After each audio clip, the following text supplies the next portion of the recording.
How you doing, everybody? I'm Ken Bykoff, and welcome to the Peegs Postgame Live. Indiana, big winners, as expected, over Bethune-Cookman here at Simon Scott Assembly Hall. 100-56 is your final score as Indiana rolls to a very easy victory.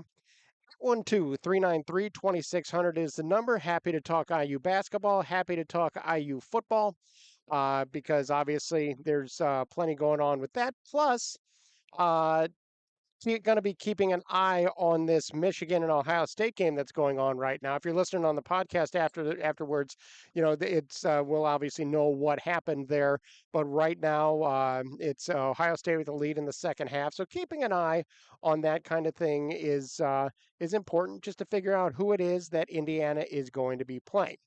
But again, this starting off here, just talking about some IU basketball.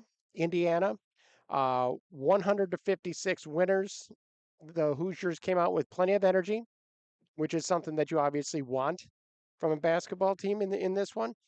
Five guys in double figures. The Hoosiers showed great balance. They rebounded the ball well and did a nice job of just being unselfish while also not turning the ball over. A stat that really stood out for me on this one, Indiana with 27 assists on 36 made baskets, only 7 turnovers on the day. And 6 of those turnovers, looking at it here, came from guys who came in off the bench. So Indiana's starters had just 1 turnover, and that was Connor Enright, who had 7 assists versus 1 turnover. Hell of a day for Indiana. They shoot 55% from the field overall, made 12 of 31 attempts from three-point range, 16 of 19 shots from the free throw line. Just a really nice outing for the Hoosiers. Again, 812-393-2600 is the number. Bethune-Cookman on a Saturday afternoon, snowy Saturday afternoon. Don't know how many callers we're having or even how long we're going to be on the air. That's perfectly fine. Perfectly fine. We just had one of these shows down here. It's kind of fun. We have an interesting crowd today. Students obviously weren't here. A lot of families, here. A lot of kids that are obviously making their first appearance at an IU basketball game. A lot of toddlers, and that's always fun for me to people watch with that to see some kids have their first experience with IU athletics. One thing that I will say, there was a family. I'm over here. This is the south side of Assembly Hall, is where I sit. There's one family that came in with their toddler, and clearly, first game, the kid could barely walk, but parents taking a lot of pictures, grandparents there with them, and they went into their seats, which are right next to the band, right next to the drums. So that was loud for that poor fella. 812-393-2600 is the number. We got a caller. Caller, let me give your name, where you're from, and what you got. KB, Ryan from Round Lake, calling back in, buddy. How are you? I'm good, Ryan. How are you? Hey, man, we got some snow coming down up here in Whitley County. I know that my wife was supposed to stay in Chicago over the weekend and ended up coming back yet last night because of that snow that was coming in, and we're going to get some here. So uh, we'll see how it all goes.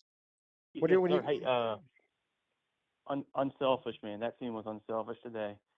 Um, I wasn't concerned. I won't put it that way, but I was interested to see how they were going to come out. Years past, sleepy, as been said, a sleepy noon tip Yep. on a holiday weekend with students gone. Um, yeah, after a big emotional dominant last night as a fan base to rally quickly and get there and show up. I was thinking it was going to be maybe a slugfest for the first 15 minutes or so, and boy oh boy, Coach D's boys came out hot. Looked great. Yeah, they came to play. And that was really nice to see. Like you said, they've been sluggish in a couple of the games. Incarnate Word, Yep. in Lindenwood. That wasn't the case today. They came out firing, and they kept that up throughout the entire game. 51 points in the first half, 49 in the second half. Was playing really well from a defensive standpoint. I felt for the most part. I liked the energy for the opponent today. I agree 100%. I think Dorn gave him good minutes. He showed a little bit where if he can get some spot minutes here and we get him really as an eighth man in the rotation, getting foul trouble, serviceable, 3-and-D kind of guy, heading forward. I was encouraged. I think Minnesota, my buddies and I up here in Willie County, we joke, Hoosiers never win at the barn. And that's not true. We've won at the barn, obviously, but that's a long, long way up there in the middle of the week, not, wanting to get ahead of ourselves and overlook, the ghosts and look ahead to Louisville back in Indianapolis next week. But no, I was encouraged. Thought it was good. Wanted to get your take on TV. I couldn't get much from the atmosphere of the crowd. I know you mentioned there was a lot of families there. Yeah. But what your take of how you thought the atmosphere was and It was inside more Scott Assembly Hall. yeah, it was more subdued because the students weren't here, and there are a lot of people that, you're talking about a noon tip-off against Bethune-Cookman with snowy conditions and more coming in right when people were leaving. So I think some people stayed away from this one, and that was fine. But still, the people who were here cheered hard, and they were loud. Uh, it's just a different atmosphere without the kids. That's to be expected. And so, for what they saw, I felt people showed up and kind of showed out a little bit today. Yes, sir. Trivia question for you. Okay. Reggie Theus, he played in the NBA, like UNLV back in the day. Yeah. He was a briefly lived teenage TV sitcom star. Do you remember the show? I don't remember the show. I remember him being on it. I remember him Good. being the Bulls star before Michael Jordan showed up.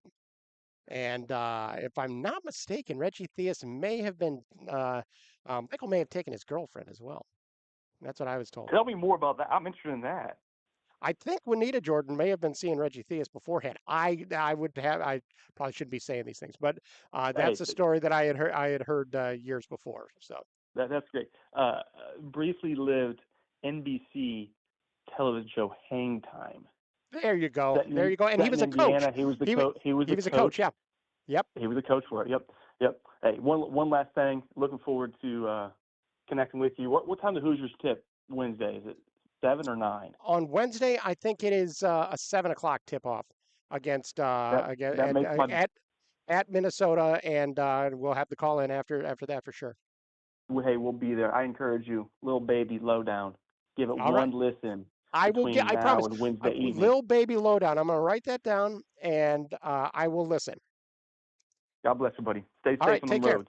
All right. Yep. Appreciate it. Bye bye. 812-393-2600 is the number. We got another caller. Caller, if I have your name, where you're from, and what you got. Yeah, this is Dick from French Lick. How are you? I'm good. How are you? Hey, pretty good. Had a couple questions. Do you think DeVries is going to be able to put up a performance like that throughout the season, or was this a one-hit wonder? What today? Yeah. Well, I really like the way that he has gone about things. I wrote about this a little bit on Thanksgiving Day that, the way that he has approached things, his confidence has been just different than what we've seen in years and years. I've been covering this program on a day-to-day basis since 2005.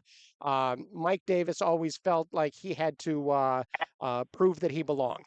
Tom Crean was a confident guy, but I mean, the trouble for him was that when you are the head coach at Indiana and you are maybe the third most well-known coach in your family, that's a tough spot to be in. So he was constantly trying to prove himself. Archie Miller, a confident guy, but never really connected with the fans, and also there was a confidence level that I think was lacking with him. Uh, Mike Woodson didn't lack for confidence in himself, but that confidence wasn't earned with results he had had at the college level or at the coaching level, to be quite honest with you. Darian DeVries has a vision for the program that he has ported from Drake to West Virginia to here, and he's seeing it grow. So he's a very comfortable man in his own skin and doesn't seem like he has to prove anything to anybody. He believes it, and he wants everybody to see it as well. Yeah, I think that's great. I don't know, this is a little off topic too, but I think some of the Indiana State fans caused the 50-car pileup down there in Terre Haute when they saw the score today. So Prayers Was to there all the people in that accident. Yep. was there a problem? I haven't seen that. Yeah, there's 50 car pileup down there in Uh, Terre Haute, and I just assumed they heard the score and then just lost all control. So I mean, well, when you hear 100 points, I mean that's you can't drive anymore. it's the So fourth time this year Indiana scored 100 points. yeah, that's becoming commonality. They're going to have to Mm-hmm. get used to that down there, the Yep. Sycamores. So, well, I appreciate it. Thanks for the commentary there. And yeah, it looks like the season's warming up pretty quick. We're enjoying it. So, Yeah, we're gonna get our measuring stick next week with Minnesota and Louisville, and we'll see how it goes. yeah, I appreciate it. Thanks, Ken. Thanks so much. 812-393-2600 is the number. Don't really have anything on the chat, and that's perfectly fine. Again, this is the first time hearing about any kind of accident over at Terre Haute, so hopefully everybody's okay. I know that this one, I haven't looked outside the doors here. I have no idea what the weather's doing, but getting back home is something. Now, I'm used to driving in the snow. I grew up around Chicago, and so that's not a big deal for me, but still want to make sure that everybody is okay. We're going to be hearing from Darian DeVries and Nick Dorn in just a little bit, but not going to make our callers wait. Got another caller. Caller, if you have your name, where you're from, and what you got. Hey, Ken, it is Larry from Fort Wayne. How are you? I'm good. You staying warm? Well, the best we can, you know. Let me start off like a little poem, like I always do. On the court, the Hoosiers ran, fast and furious, a steady plan. Bethune-Cookman gave their best, but Indiana rose above the rest. With sharp threes and dunks so grand, the Hoosiers took the game in hand. Victory's theirs, the crowd did cheer. A dominant win, loud and clear. Ken, Take me through your writing process on these poems because I'm loving them, and I just want to know well, what is the process here. it is trying to tie in, I guess, just whatever is When do you start writing happening. it? Do you like chug a pint of absinthe and then like get to work, or No, it's just as the game's going on, if something strikes me, I'll just jot a note or two and then you know, work on it as we go. Try not to make it too long. Nobody wants to listen to me prolificate the whole time, but you know, I it's just love it. something to. I appreciate that. Well, I wanted to talk today about the unselfishness of the Hoosiers. And when was the last time you can remember an IU team being this unselfish? Well, it's not only just being unselfish; it's then converting those opportunities because Indiana, has had teams that'll share the ball, and that's important to do. But then also have guys they're delivering the ball and sharing it in a position where they could then do something with it. Because it's one thing to make the extra pass, but a lot of times if you're not leading a guy to the basket or if you are passing it to the wrong side to where he can't just catch and shoot, it could allow a defender to come in. So it's not only that they are sharing the ball and being unselfish, but they're being unselfish in a way that allows the offense to work efficiently. And that to me is what is helping lead to so many assists on made baskets. And it's because that unselfishness is coupled with efficiency. I think that's well put. Well, they're very great team to watch, very enjoyable. It's turning into be my favorite team in quite some time. Line Indiana 12 of 31 from three today. Just really, again, efficient. Nick Dorn, 4 of 5 from three. Tucker DeVries, 5 of 10. Lamar Wilkerson didn't have a great day, but again, you have multiple guys that can shoot, and that just makes Indiana really, really difficult to cover. And again, if you look at any shot charts of any of these games, everything is at the rim or the 3-point line, and that's what you want in modern basketball. Absolutely. All right, man. When's your next one? Wednesday? Wednesday after the Minnesota game. Yep. All right. I appreciate you, man. Have a good one. Stay safe. I I appreciate you. Take care. Bye bye. 812-393-2600 is the number. By the way, I did go ahead and pass along the message from you guys over directly to Scott Dolson, where I congratulated him on once upon a time on these call-in shows. Scott Dolson was kind of was considered by some of our callers as an incompetent boob, and now he's a genius. So I said, "Great job on that," and he laughed, and that was a ton of fun. You could do that after a 100-56 win, and you're undefeated in football and going to the Big Ten championship game, likely playing Ohio State, who are now up 24-9 against Michigan. So in case something crazy happens. By the way, Ohio State earlier in this game they were behind 6-0, and that is their biggest deficit of the year. So I mean, next week it's going to be challenging for the football Hoosiers, but boy, Saturday's going to be a hell of a good time there. 812-393-2600 is the number at this point. Lines are open, but I'm going to go ahead and play the press conference from Darian DeVries and Nick Dorn from earlier today, so that it's not too long, about 5 minutes. There's a couple ticks under 6 minutes actually, but just talking about their day and their efficiency. So without any further ado, here is Darren DeVries and Nick Dorn.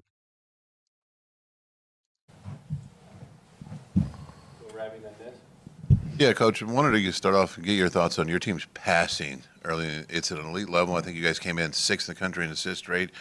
Multiple guys doing it. Why do you think it's this good? And give me your thoughts. How good do you feel it is right now? Yeah, I thought the guys did a great job today, just playing within the offense and really moving it and sharing it and getting into actions. They've been doing a great job of that all year. We got up there in the turnovers in the Kansas State game, but outside of that game, we've really taken care of the ball. But again, I think the guys they're just unselfish. They really have a good understanding of what we're trying to do on offense, and they really move it and share it.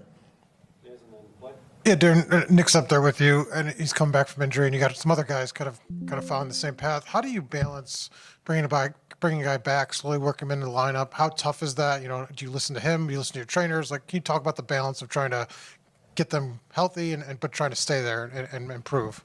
Yeah, I think our training staff has had a really good plan, and Nick's been great about it too. He understands that this is a process as he's making his way back, and he's been terrific about that too. Sometimes you can get a little anxious, and I think Nick's done a really good job of understanding I got to build myself back up. When you've been out that long, you don't want to put yourself back at risk. So he's getting more and more comfortable. You can obviously see it today why we're so excited to have him back, and because he does bring a lot of firepower for us. Right now coming off the bench.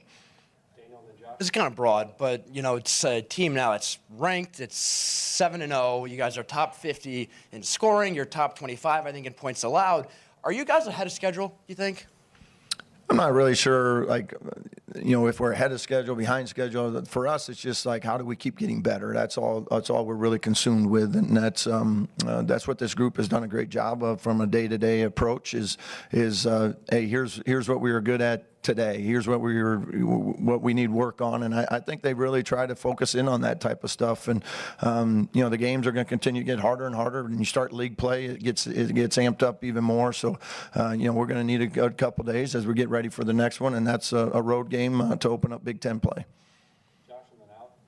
Coach, on Tuesday, Tayton had 7 turnovers today, 5 assists, 0 turnovers, while also maintaining that defensive intensity. How nice is it to see him get a get-right game? Yeah, I thought he did a good job of coming back and taking care of the ball. That was a little out of character for him in the Kansas State game. Certainly a different type of pressure too that he saw today versus on Tuesday. But he does such a good job of getting guys involved, and he's so creative with the ball too that he's got incredible vision as well. So great bounce back game for him. A terrific floor game for us. Yeah, Darren, Lamar Wilkerson obviously struggled a little bit with the shot here over the last couple of games. Had 8 threes today, but 0 for 2 here in the second half. Was a lot more pointed and direct getting into the paint. Was that a point of emphasis you guys had in the second half here to kind of get him going and get some shots in?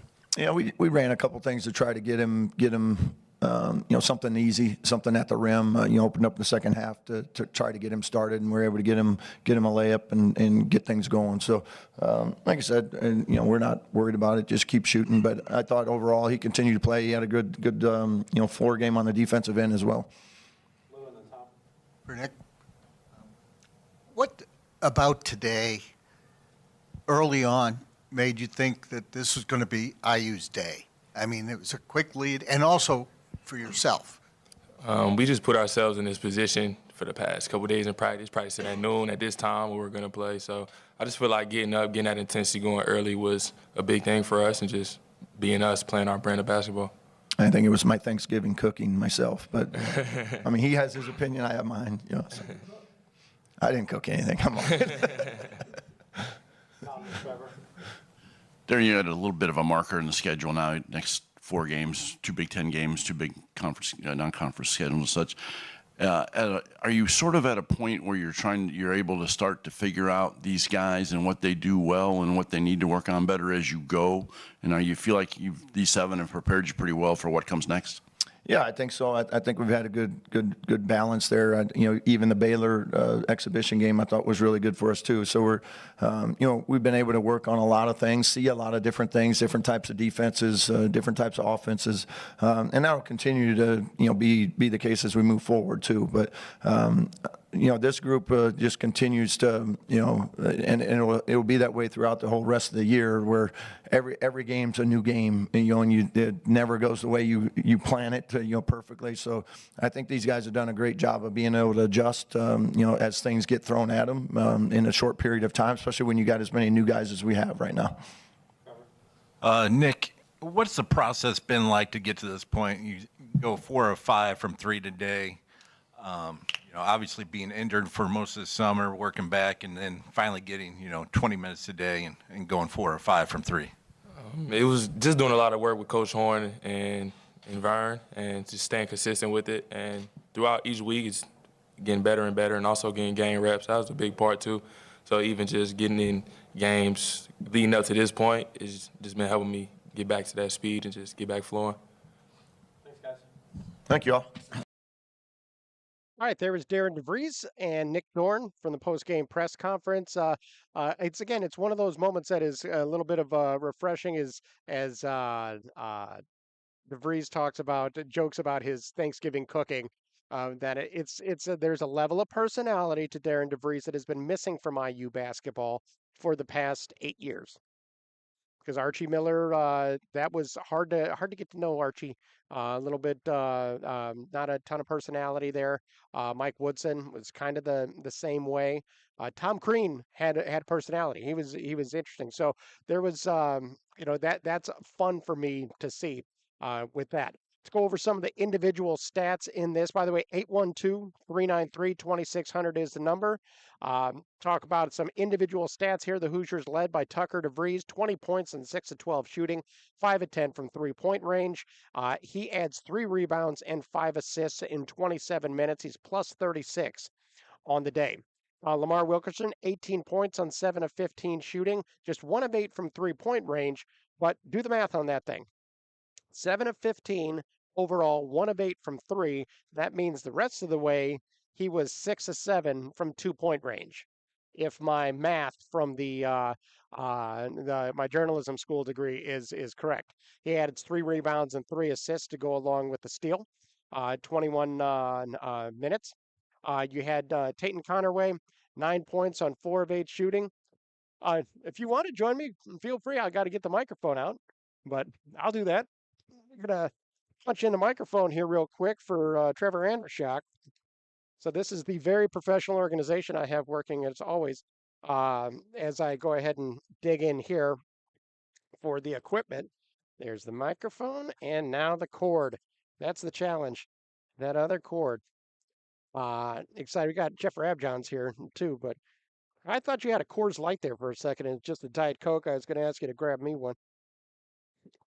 Let me go ahead and plug this in.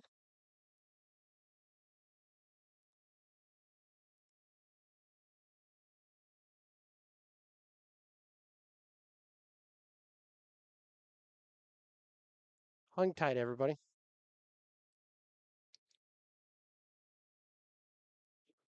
There we go. All right. We'll bring this. Let me turn this, make sure we got the microphone where we need it to be.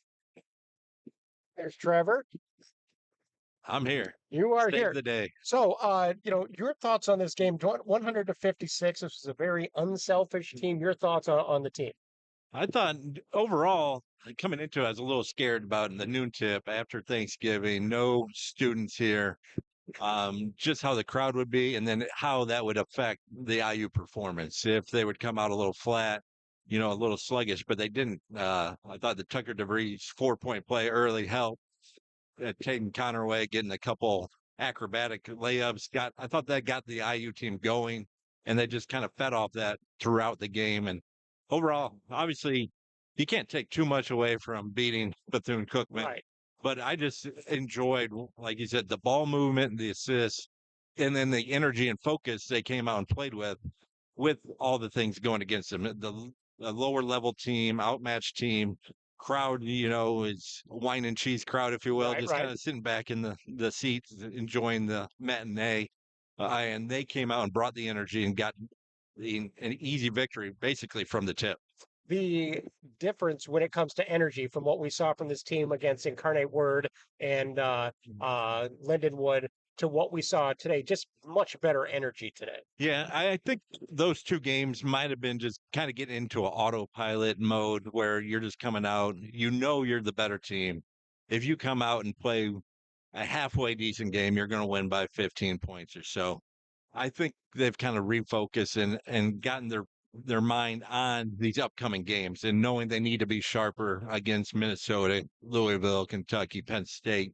And I think that's helped refocus them. And he's kind of leading to the performance today where it is pretty crisp. The shot making could have been slightly better, but overall, a really good performance by IU. What do you expect in these next 4 games? Just let's start with Minnesota.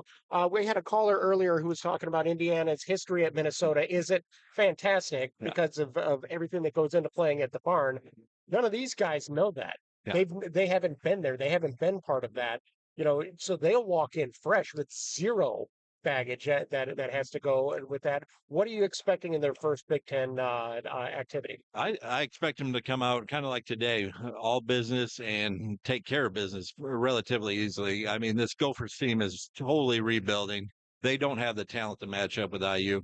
The only thing that would hold them back is a poor shooting night in the barn. And we've seen that happen to many IU teams in the past, but I don't think they'll be affected by it. With their passing ability, their cutting that they've shown today, and against Kansas State, I think that will be enough to have IU win pretty comfortably up in Minnesota. Now, the Louisville game is, a challenge as well. You're not playing at Assembly Hall. And yet, Indiana, if they play the way we've seen them play against teams like Marquette and Kansas State, it feels like they have a good shot at that one as well. Yeah, and I'm interested to see the tempo in that one. Louisville wants to play, 80 possessions a game. Right. IU said they were going to play faster, but it hasn't really been shown on the court so far this season, unless you're playing against a faster team. Marquette sped them up a little bit. Will IU play, an 80, 85 possession game like Louisville wants, or will they slow it down and kind of just keep it a lower possession game, cut that down, and see where the chips fall after that? Given what that day is going to look like in Indianapolis, it should be an electric atmosphere at Gainbridge Fieldhouse, especially with the Big Ten championship game coming up right after. Yeah, Jeff Rabjohns and I talked about that a little bit on the Peegs take just a few minutes ago. The downtown energy in Indianapolis that day is going to be incredible. Louisville always travels well. If it's Ohio State in the championship game against IU, they always travel really well.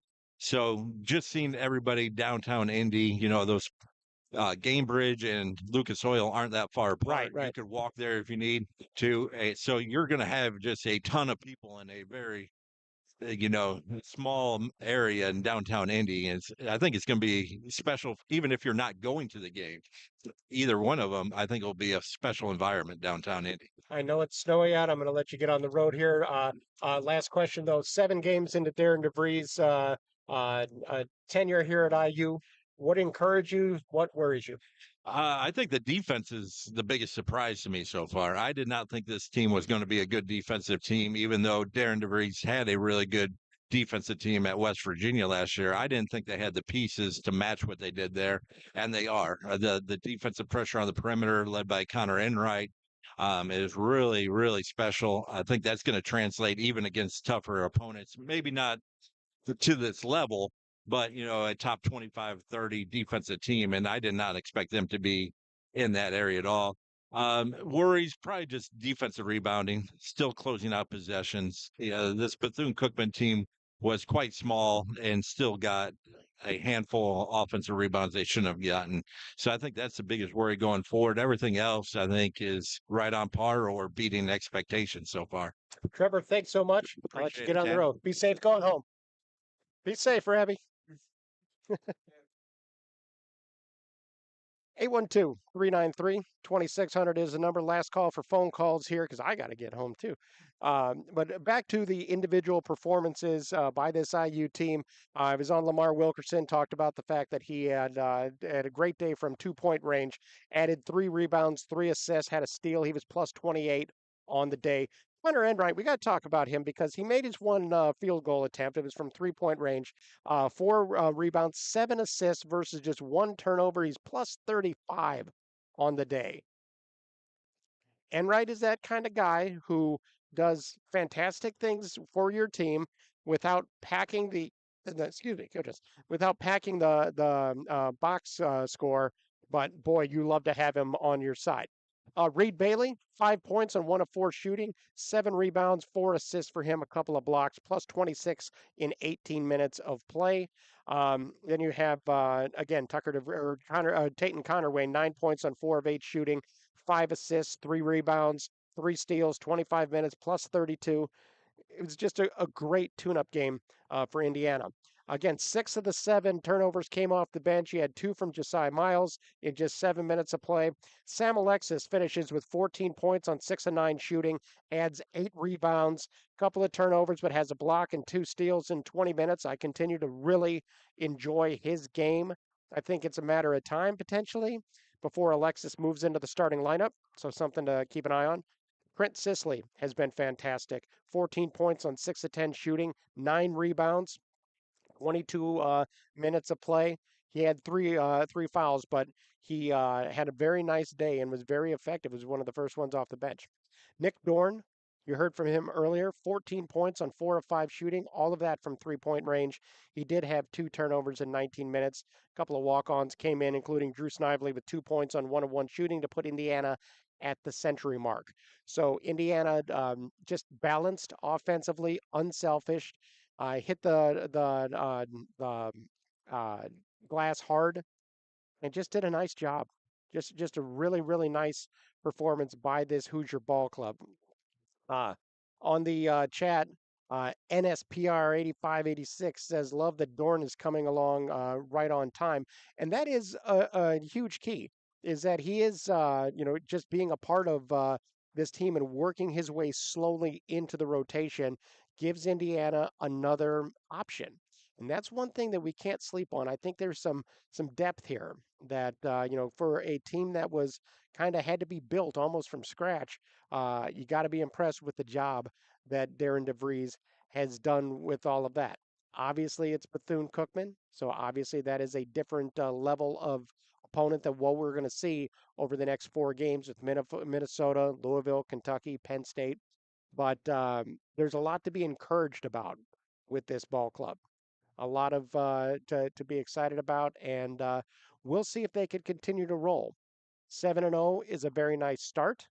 Hard to believe that we are just a little less than a quarter of the way through the season, but next couple of weeks are going to be measuring sticks. But I like what I've seen so far. And what I still want to see, though, is somebody who can consistently score off the bounce going to the basket. That's going to be really important in Big Ten play. But that kind of guy can develop. And we've seen a little bit of it. Tayton Connerway can do that. Lamar Wilkerson, a little bit. Nick Dorn, I think, has a ton of potential there. And this team has played just a handful of games together, so they're all still feeling each other out as well. But it's a pretty nice way to feel each other out. If you score 100 points for the 4th time and knock down 12 threes, you're doing just fine. The final here at Simon Scott Assembly Hall, 100-56. Again, we're going to have a post-game call-in show following the Minnesota game, 7 o'clock Eastern Time tip-off. So we will go live immediately following that game, which usually, when you're talking about a road game, just a couple of ticks over 2 hours. So looking forward to talking to you then. Well, that's all the time we have on the Peegs Postgame Live. I want to thank you for listening, and I want to remind you to visit Peegs.com for the very best in IU football and basketball coverage we're going to find anywhere. Nobody covers Hoosier recruiting better than Jeff Rabjohns, Matt Weaver, Trevor Andershock, and Jared Kelly. So come be a part of a thriving and exciting community at Peegs.com. Folks, you are not going to be disappointed. Folks, we're out of time, but for now, and for Jeff, Matt, Trevor, and Jared, I'm Ken Bykoff saying thanks for listening, everybody.